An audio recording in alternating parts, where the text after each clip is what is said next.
नमस्कार। कक्षा 7वीं पाठ 9 सवाल का जवाब।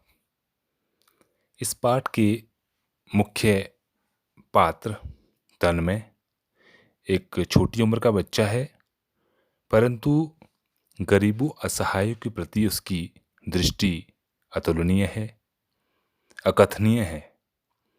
इस पाठ के माध्यम से उसने किस प्रकार गरीब बच्चों पे हो रहे अन्याय के खिलाफ आवाज उठाई और उसके विरुद्ध उसने उक्त व्यक्ति को समझाया और सामने वाला व्यक्ति भी किस प्रकार शर्मिंदा हुआ। साथ ही साथ तन्मय के दादा उसके द्वारा किए गए कार्यों से भी बहुत प्रसन्न है। तो हम इस पाठ में देखेंगे कि तन्मय ने ऐसा क्या काम किया कि उसके दादा उसके कार्य से प्रसन्न हो गए।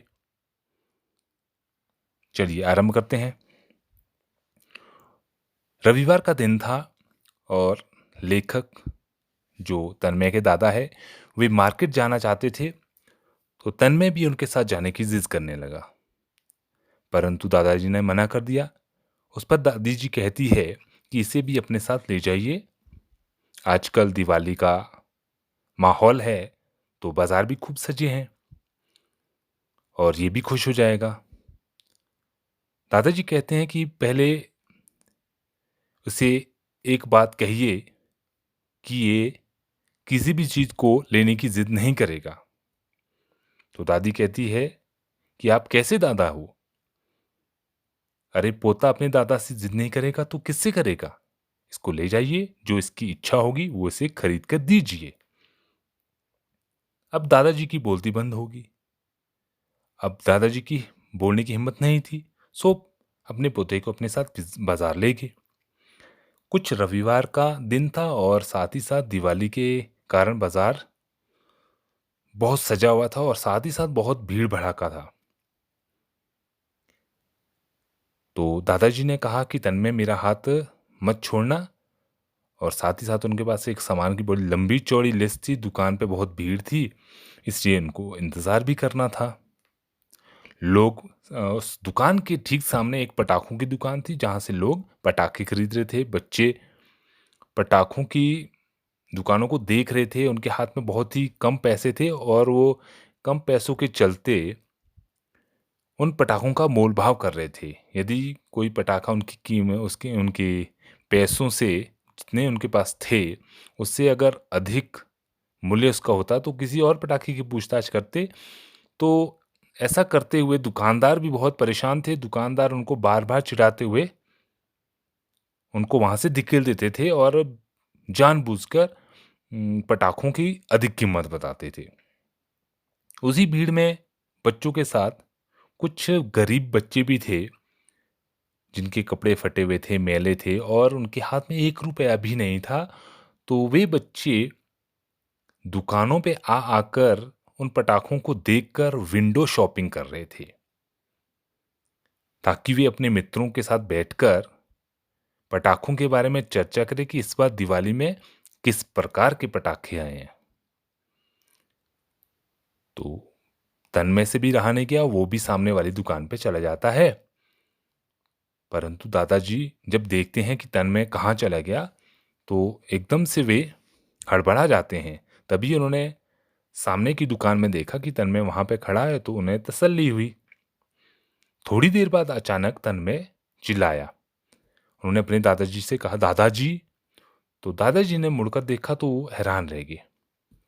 सामने देखा तो तन्मय ने दुकानदार का हाथ पकड़ रखा था और दुकानदार अपना हाथ छुड़ाना चाहता था।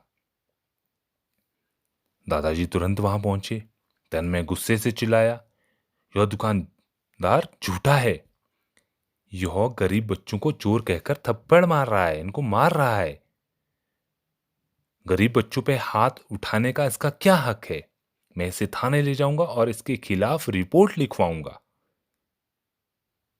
जब दुकानदार ने उसके दादाजी को देखा तो घबरा गया, क्योंकि दादाजी का कॉलोनी में काफी रोब था, इज्जत थी।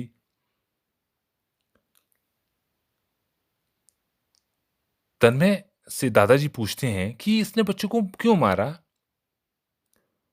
और 4 बच्चे वहीं पे करीब खड़े रो रहे थे और वहाँ पे बहुत सारी भीड़ भी इकट्ठी होगी जो तमाशा देख रही थी। तो तन्मय ने कहा, दादाजी ये गरीब बच्चे अगर पटाखे नहीं खरीद सकते तो क्या इन्हें देख भी नहीं सकते? बस इनका यही जुर्म है। इस दुकानदार ने बस आओ देखा ना ताओ, दुकान से बड़बड़ाता हुआ उतरा और ये 4 बार-बार दुकान पर आकर खड़े हो जाते हैं। ये कहते हुए कहता है कि ये कुछ भी चुराने का मौका ढूँढ रहे हैं और ये ताबड़तोड़ मार-पीट उनके साथ शुरू कर देता है, थप्पड़ बरसाने लगता है। जब मैंने इन्हें देखा तो मैंने इसका हाथ पकड़ लिया। कौन कहता है कि ये चोर है?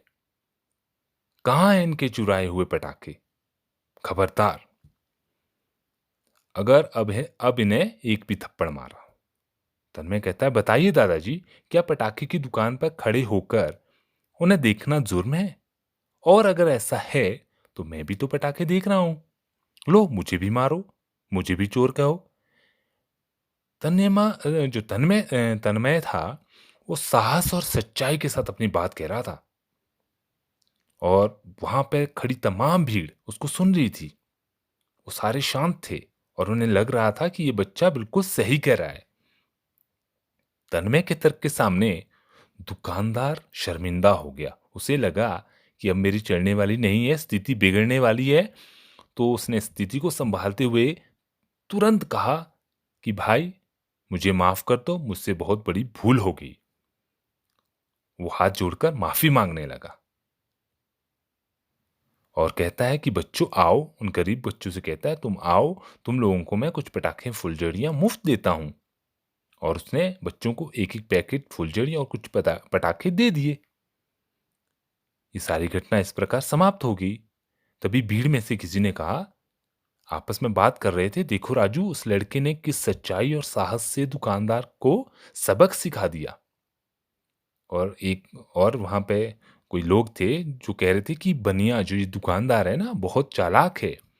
सोचा माफी मांग लो और 10-5 रुपए के पटाखे से मुसीबत से छुटकारा पा लो, वरना उलझ गए तो दिवाली के त्योहार का मौका है, सारी दुकानदारी धरी की धरी रह जाएगी। तो दादाजी ने दुकानदार से अपना सामान रखवाया और उस समय तन्मय उन लड़कों से बात कर रहा था और वे मुस्कुराते हुए चले गए और तन्मय भी अपने दादा के साथ वापस आ गया।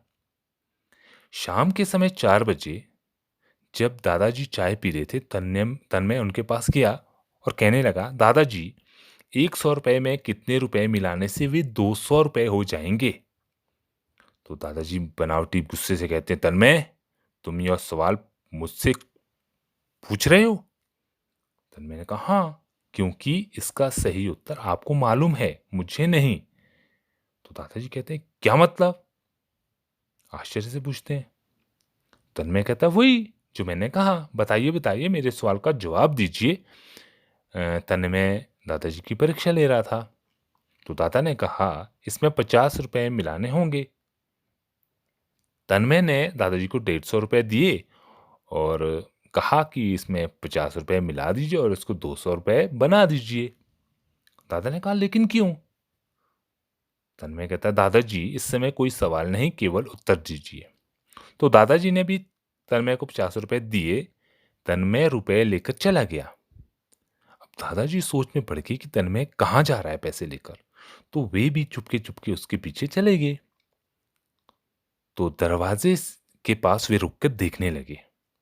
तो उन्होंने देखा कि बाहर 4 वही गरीब लड़के गेट पर खड़े हैं। तन्मय उन्हें 50-50 रुपए दे रहा है। उनमें से एक बच्चा कहता है, अरे तन्मय भैया, 50 रुपए में तो ढेर सारे पटाखे आएंगे। तो तन्मय कहता है, चुप चुप करा कर उनको वहां से जाने के लिए कहता है। तन्मय वापस आ जाता है और दादाजी जल्दी से कमरे में पहुंच जाते हैं। तब दादाजी ने जाते हुए देखा कि उसके कमरे में उसका जो मिट्टी का गुल्लक है वो टूटा पड़ा था। उनको पूरी बात समझ में आ गई कि तन्मय ने इन गरीब बच्चों के लिए अपने गुल्लक से पैसे निकाले हैं। उसके पास 50 रुपए की कमी पड़ी, सो उसने दादा से मांग लिए। तन्मय दादा के पास आया और कहा, हाँ दादाजी, अब पूछिए कि मैंने 50 रुपए क्यों मांगे थे। अब मैं आपके सवाल का जवाब देता हूं। तो दादा ने अपने हाथों से तन्मय का मुंह बंद किया और कहा, सवाल का जवाब मुझे मिल गया है। और उन्होंने तन्मय को, अपने पोते को सीने से लगा लिया। तो इस प्रकार हमने देखा कि तन्मय ने साहस और हिम्मत के साथ जहां एक ओर उन बच्चों को न्याय दिलाया, वहीं उनकी गरीबी को देखकर उस दिवाली के त्योहार पर उन्हें पटाखे खरीदने के लिए, मिठाई खरीदने के लिए अपने गुल्लक से 150 रुपए भी दिए। तो हमें भी गरीबों, असहायों की मदद करनी चाहिए। यथासंभव कहीं भी हमें ऐसा मौका मिलता है तो हमें भी ऐसा प्रयास करना चाहिए। आप स्वयं पढ़ें, इस पाठ को समझें। आज के लिए केवल इतना ही। बहुत बहुत धन्यवाद।